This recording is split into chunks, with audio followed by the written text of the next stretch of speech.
Պարոն վարչապետ, Պարզաշնի ճանապարհների ապաշխարման հետ կապված շատերը փորձագետներ կարծիք են հայտնում, որ այսպես մեղմացումը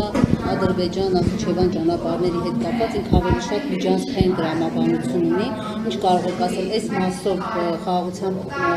պայմանագրից այսպես բանակցություններից առանձնացված ճանապարհների ապաշրջափակման մասով կան բանակցություններ Ադրբեջանի հետ եւ ի վերջո ինչպես ստուգվելու ադրբեջանական բեռները կամ ինչպես է դա տեղ ունենալու։ Գիտեք, տեսեք, դուք խոսում եք մեղմացման մասին, ոչ մի մեղմացման մասին խոսք լինել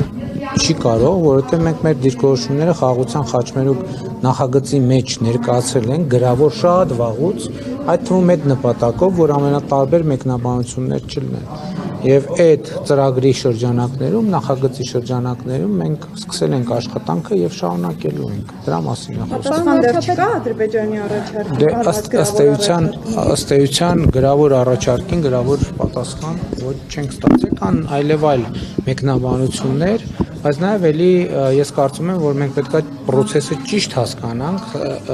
այսինքն ցանկացած նախագիծ իրականացման ընթացքում ինքը ունի նրբություններ եւ այդ նրբությունների շուրջ պետք է աշխատել եւ մենք ի սկզբանե էլ տեսեք որ հարցի հեղինակը խոսում է մեղմացումների մասին հենց խաղաղության խաչմերուկ նախագծի շրջանակներում մենք ֆիքսել ենք որ մենք պատրաստ ենք պարզեցումների ընթացակարգերի պարզեցումների եւ ըստ էության 4 հիմնական սկզբունքների պահպանման առաջինը տարածքային ամբողջականություն ինքնիշխանություն իրավազորություն, փոխադարձություն։ Փոխադարձությունը ինչի համար է, որովհետև հիմա մենք այս փուլում առաջարկում ենք, որ երկաթուղային կապը բացենք, մասնավորապես հորադիս երասգծի վրա, որտեղ եւ Ադրբեջանից Ադրբեջան Հայաստանի տարածքով եւ Հայաստանից Հայաստան-Ադրբեջանի տարածքով իրականացվեն բեռնափոխադրումներ եւ մենք հենց այսօր պատրաստ ենք գնալ այդ լուծումների եւ ելի եմ ասում նաեւ շատ կարեւոր է արձանագրել, չէ, որ մենք երբ որ ասում ենք պատրաստ ենք այդ լուծումների բայց մենք մեզ հարց ենք չէ տալիս, բա մեր հանրությունը ո՞նց կվերաբերվի այն լուծումներին, որոնք մենք առաջարկում ենք։ Եթե մենք այդ վստահությամբ ասում ենք, այդ նշանակում է, որ ել եմ ասում, դիվանագիտական նրբությունների պատճառով եւ քանի դեռ համաձայնեցված չէ, մենք ամեն ինչի չենք կարող զուտ կոռեկտությունից աշխատանքի տրամաբանությունը չխախտելու համար բացել։ Բայց եթե մենք ասում ենք, մենք պատրաստ ենք հենց այսօր գնալ այդ տրամաբանությամբ, նշանակում է ունենք որոշակի վստահություն, որ նաև մեր հանրության, այդ թվում Մեղրի խոշորացված համայնքի մեր բնակչության, այդ թվում Սյունիքի մարզի, այդ թվում Հայաստանի Հանրապետության բնակչությունը կտեսնենք, ասի, հա, շատ լավ, նորմալ կոմպրոմիս է եւ ներողություն եմ խնդրում, փոխադարձ ընդունելի կարող է լինել, այսինքն էս է տրամաբանությունը։ Ադրբեջանը դա համարում է, Ադրբեջանը ասում է անդադար, ասում է բան վարչապետ անխոչնդոտ ճանապարհ եւ ես դրա մասին բազմիցս ասել եմ։ Հիմա տեսեք, ինչ են իրենց բացատրել։ Տեսեք, ուրեմն անխոչնդոտ չի նշանակում օրենքի ես չգիտեմ իրենք ինչ են հասկանում։ Մենք ասում ենք մեր սկզբունքները եւ ասում ենք, որ մեր սկզբունքների շրջանակում մենք պատրաստ ենք գնալ պարզեցումների։ Տեսեք, Ադրբեջանը ըստ էության ասում է, որ Հայաստանի Հանրապետությունը, քանի որ լուծումներ չի տալիս եւ լուծումներ չի առաջարկում կամ ինչ որ մի բան։ Մենք դրա համար Ադրբեջանը որոշում է կայացրել, որ պետք է օգտվեն Իրանի երթուղուց։ Այսինքն սա նշանակում է, որ Իրանի երթուղին եւ պայմանները իրանց համար ընդունելի են, հակառակ դեպքում իրանք չեն օգտվի դրանից։ Եվ մենք որպեսզի նաեւ այս համատեքստում ամեն ինչ པարզ հասկանալի լինի, եւ մենք ասում ենք, որ պատրաստ ենք նույն պայմաններով, ինչ պայմաններով Իրան Իսլամական Հանրապետությունով են անցնում, նույն պայմաններով ապահովել Հայաստանի Հանրապետության տարածքով, որպեսզի ի ցույց դնենք, թե այն ընկալումը, որ մեր առաջարկած պայմանները Ադրբեջանին կարող են ընդունելի չլինել, իրականությանը չեն համապատասխանում։ Եթե նույն պայմանը ընդունելի է Իրանի Իսլամական Հանրապետության տարածքով անցնելու համար, Ինչու պետք է ընդունելի չլինի Հայաստանի թուղթը չի այդ հարցում դառնում նաև իրենց ձեռքին խաղակարդ ոչ մի խաղակարդ ներկայացնում ոչ մի խաղակարդ ինչքան դա խաղակարդ է այդտեղ որևէ այլ մեկնաբանության տեղ չկա ես եթե չեմ սխալվում ամռանը Երևանում տեղի ունեցավ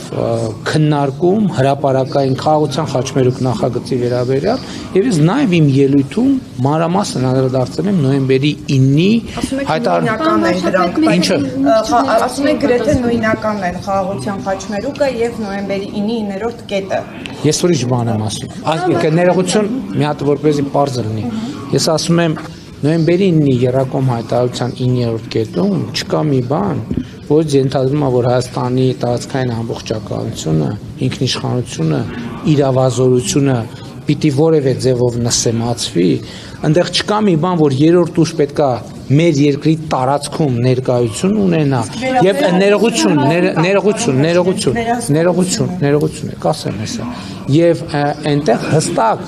փոխադարձության սկզբունքը արձանագրված այս առաջինը վերահսկողությունը ըստ էության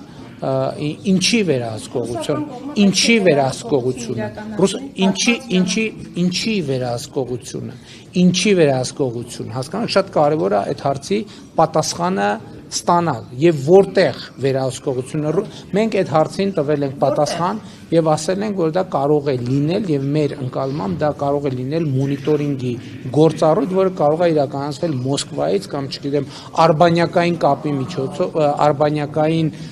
գործիքների միջոցով ել չեմ ասում ամենակարևորը նոյեմբերի 9-ի երրակոմ հայտարարությունը միայն 9-րդ կետ չունի մի րոպե որ մեկնաբանության տեղիք է տալիս ֆիքսված է այդ թվում 2020 թվականի նոյեմբերի 10-ի Ռուսաստանի Դաշնության նախագահի հրամանագրի մեջ պետք է չլինի տեսեք ուրեմն ելի եմ կրկնում որևէ տեղ որևէ բան գրած չի որ Հայաստանի տարածքային ամբողջականությունը ինքնիշխանությունը իրավազորությունը որևէ կերպ կարող է նսել չկա այդպիսի բան դա բացառված է ովքեր ասում են որ Հայաստանը նման պարտավորություն ստացվել ճիշտ չեն ասում ուղղակի այդ գործառույթի մասին եմ վերահսկողություն ես չեմ մեկնաբանում մի ձև ես ասում եմ Հայաստանի ինքնիշխանությունը իրավազորությունը տարածքային ամբողջականությունը որևէ կասկածի ենթակա չի եւ չի կարող լինել մնացածը ուրիշ ժանրի պատմություն ես չգիտեմ ով է կասկածի տակ դնում ես ասում եմ որ դա չի կարող կասկածի տակ դրվել ինձ չի տակրում ով է կասկածի տակ դրվում ես ասում եմ որ դա չի կարող կասկածի տակ դրվել